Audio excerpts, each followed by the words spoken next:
I told you guys that's what I got. That's what I wanted to do, and just so the fans like they have something to look up to. That's look forward to. That's why I give you guys like my breakdowns, like what I'm trying to do, like what are my plans. And I think the biggest challenge would be Usyk.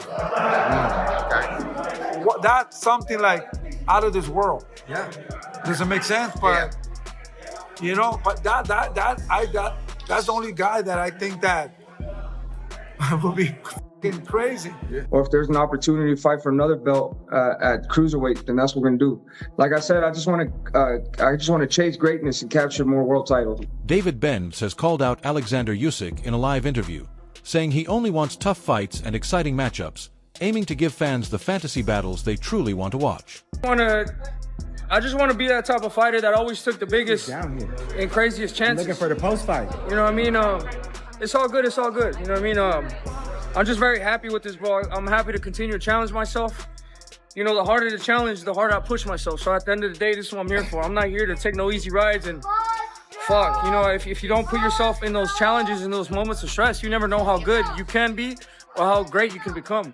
So wherever the hardest fight is at, that's where I want to be at. And I made that decision a long, long time ago. These moments are scary, but at the end of the day, this is what I made. Mike Tyson praised David Benavidez for his recent performance, calling him a great fighter and saying he is chasing true greatness with his dominant wins and fearless approach in the ring. After Benavidez's performance tonight, the next thing for Benavidez is what? You want to see him unify the division, go down to light heavyweight? I want him to be where he feels comfortable at.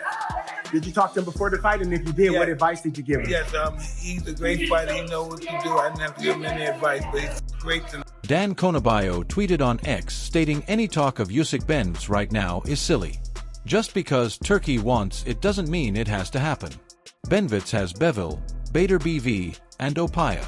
He told me he'd consider heavyweight in 5 years. Nobody can beat David. Right now, this is the monster era, David Benavidez era, and we're going to take advantage and we're going to work hard and we're going to fight anybody, whoever thinks that they're the best.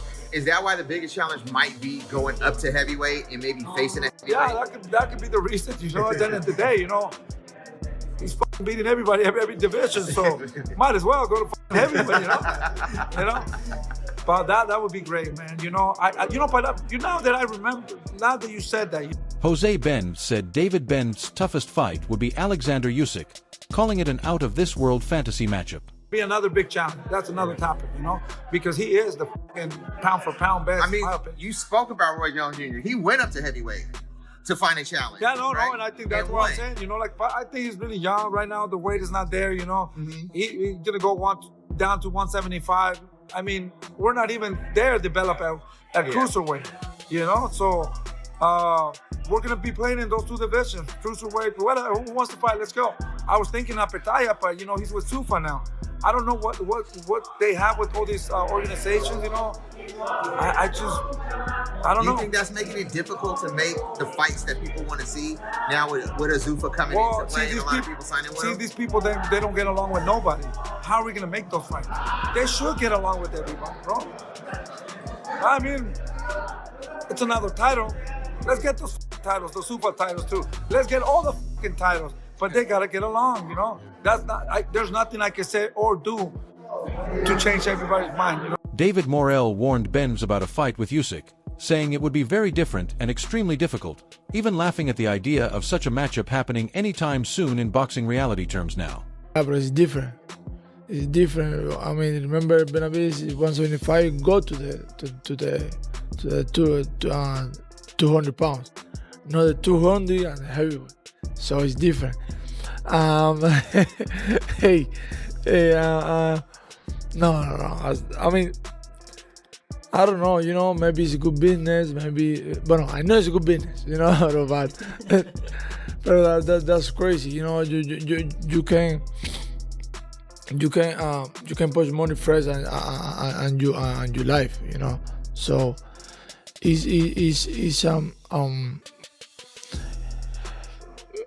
a great opportunity for him, for the business, but not for a career. Robert Garcia stated that David Benavidez has what it takes to become a heavyweight champion and believes he could beat Oleksandr Usyk with the right performance and preparation at the elite professional level soon in future fights. Him against Usyk, what do you think? give him a couple more fights at Cruiser, and him give him. I don't know how much more Usyk's gonna fight. I agree. But give me 2 more fights, 2 or 3 more fights. Let him be undisputed at Cruiserweight. Pick up 2 more belts there. 2 more fights, and then go to heavyweight and fucking Benavidez beats Usyk. Bobby Wardley warned that there is a big difference at heavyweight for Benz, doubting a Usyk fight in the future due to size, power, and division gap, making it unlikely anytime soon overall fight outlook. A dominant and devastating fashion, Turkey has mentioned that he wants to try and make a fight with him and Oleksandr Usyk. If David does move up to heavyweight, a name which you'd hold interest in, or do you think that that's a bridge too far for him? Yeah, it might be a step too far. There's a difference. There's a large difference between Cruiserweight, well, from where he was before to then jump to Cruiserweight, there's a difference. And then to go from Cruiserweight to heavyweight, there was an even bigger gap as well. So, yeah, that doesn't seem like anything in the realms of possibility at the moment. Max Kellerman debated whether David Benz is ready for Oleksandr Usyk, noting that Usyk has beaten giants and always fights faster opponents. Is beating these giants, these behemoths, where he can see the punches coming, where he has a speed and he's always faster. He's always faster. What about a dude like this? I think that it's a good fight because Usyk is not a big heavyweight. Nope. You know, he's a guy who's at cruiserweight who went up to heavyweight. He's not the biggest. He's not beating guys, you know, by just overpowering them. He's beating them by skill. Right. So I think that this is a great fight because it's skill versus skill, and with David would be his more natural self. And Benavidez, Teo would have the faster hands. Yes. Who do you like in that one? Could Benavidez challenging Usyk for the heavyweight championship of the world as soon as next year? Who do you like? Man, I think the fans are gonna win on that one for sure. But I gotta say, the way Benavidez is looking, I think that gotta lean towards him. He could do wait, what did I just hear? Yeah. Think about what we just said on this. Aid Oladipo discussed the potential path for David Benavidez before a possible clash with the great Oleksandr Usyk, comparing it to a video game journey where a fighter must defeat several dangerous opponents before reaching the final boss. This has to be in the conversation, considering he did it at 200 pounds for fastest combination puncher of all time. Devin is saying that's a hell of a fight, him and Usyk. Teo just came out and said he'd lean Benavidez against the heavyweight champ. And also, Usyk is turning 40 next year? Yeah, he's 38. That matters. Okay, 38, 39, 40, that's close. That's 40 years old, that matters. And the speed thing, Usyk's always fighting guys he's faster than, quicker than. Now, it's not gonna be like that. I gotta go with David. Only thing about Usyk though, people like he is a small heavyweight, he adjusts, though. But small heavyweight today means you're 6'2.5", 230. Yeah, that's a small heavyweight. Yeah. That's like bigger than George Foreman in his prime. Like that's actually a big dude. Benavidez would come into that fight, what, 205, 210? Something like that. He would be giving up. The prospect of Oleksandr Usyk meeting David Benz in a heavyweight championship bout in 2027 is intriguing but raises serious questions about weight, class, and competitive balance. Special talent, he's unbeaten, he's a superstar, he has everything. But we are talking about the great Oleksandr Usyk here. I don't know if you guys used to play Street Fighter. I used to play Street Fighter a lot. And the final boss was Bison. But before you get to the final bosses, you do have to go through a few other big dogs as well. You have to go through Blanca. You have to go through Sagat. You know what I'm saying? You have to go through these guys. And if you're David Benavidez, before you get to the final boss, Oleksandr Usyk, you have to go through a few people. And I guess, look, that's maybe what Turkey means. He's not saying Benavidez versus Usyk now. He is saying 2027. So that probably means 2 more fights in 2026. Those 2 more fights, hopefully, in some way, shape or form, are Opetaya and Bivol. And I guess if you go through, I would prefer, you know what I'd prefer? And this is difficult because it means going up and down in weight.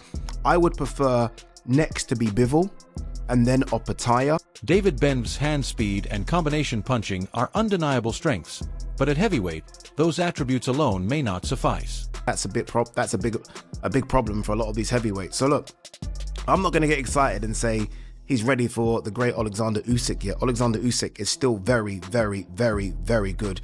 Very much at the top of his game. One of the greatest heavyweights of all time. He's a big guy now as well. He really feels into that 230-pound frame. And he's not like these guys. No disrespect to anyone that Benavidez has beat. Oleksandr Usyk's brain is different. is different. Like, this guy is like one of the smartest fighters out there as well as one of the best. When you combine the two, it creates the great Oleksandr Usyk. So I wouldn't think of doing that fight yet, but if Benavidez does come up against a Bivol and does come up against an Opetaya and runs through both of those, then who are we to kind of say he's not ready for the great Oleksandr Usyk? But let's chill out.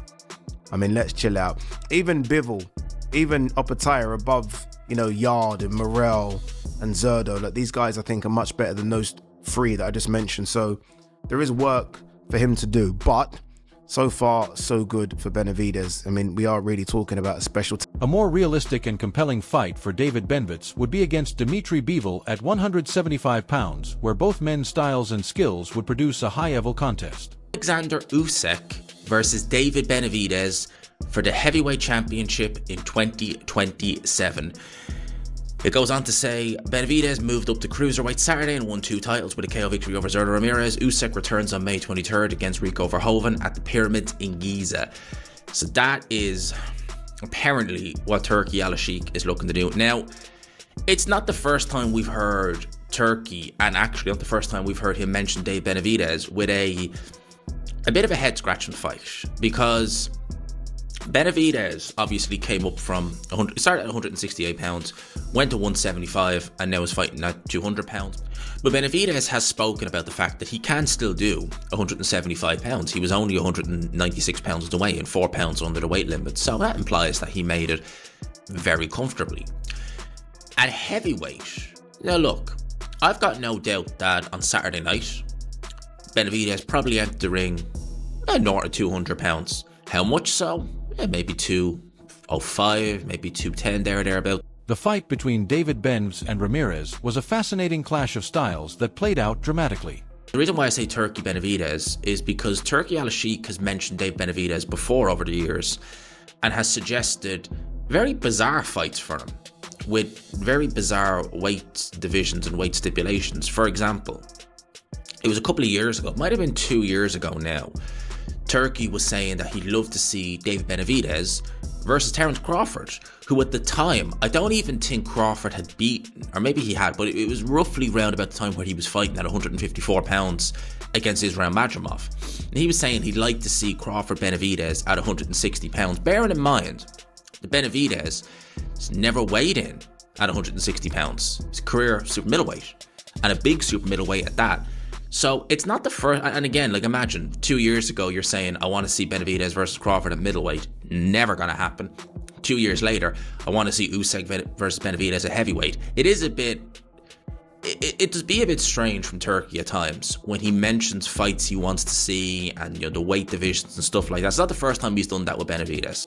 A more realistic and compelling fight for David Benavidez would be against Dmitry Bivol at 175 pounds, where both men's styles and skills would produce a high-level contest. Very, very concerned for Zerdo Ramirez in those inside scenarios where if, and I suppose when, David Benavidez gets him there. And so it showed. The left hook and the hooks in general inside, absolutely key, but the left hook in particular.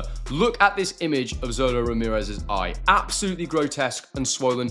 He actually went down, not because he was knocked unconscious or not because he was concussively hit to the point where he wasn't really fully there, compos mentis. It was because he was in so much pain. You could see him getting hit to the eye and touching his eye and having to take a knee. He just couldn't keep going. It was definitely a conscious choice to stop.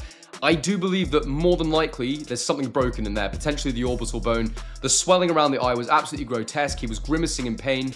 And we have to say that Zerdo Ramirez is a very, very durable, tough man with a good chin. So yeah, Benavidez, he is no joke. But like I said before the fight, the reason I'd pick Benavidez was because I believed that that left hook in particular would just find its home. Now, the one thing I didn't think would happen was a stoppage. I'll say now, I said I thought it would be a points win over the distance. And so I have to say, I'm unbelievably impressed by this performance. This is above and beyond what I expect. The fight between David Benavidez and Ramirez was a fascinating clash of styles that played out dramatically. The tactical detail that truly broke the fight open was the left hook. Benavidez being absolutely fantastic. He absolutely did this the right way. He was very smart to come up and not put the extra size on. Now he's got so many options available to him, which we will talk about in a moment. We will look at the options for each of these guys moving forward. But the other thing was, and I mentioned it earlier in the video, but Why on earth Zoto Ramirez decided to come forward, only he really knows. I wonder if the sparring memories got into his head. Obviously, it was quite a big occasion for Mexico and for America. I think that maybe he was just too fired up by the crowd. He wanted to get in there. Maybe, he thought, I'm a cruiserweight now. That's what's different. I'm bigger. I'm stronger. I'm going to impose my size on him. It just simply did not work. And, Benavidez used his big singles like he always does. And eventually he did have Zoto going backwards. It was a very good display from Benavidez. He did everything he needed to do. But I have to say that I thought Zoto just boxed entirely the wrong fight. It was the back foot style that I thought would let him maybe do a bit better in the first half than Benavidez, and then I thought Benavidez would take over later. But because Zoto's so durable, I thought the points were to get in there and get the stop. Ultimately, the fight confirmed what many suspected. Speed and sharp combinations can neutralize size. David Benavidez proved that even at cruiserweight, his explosiveness and inside punching are devastating.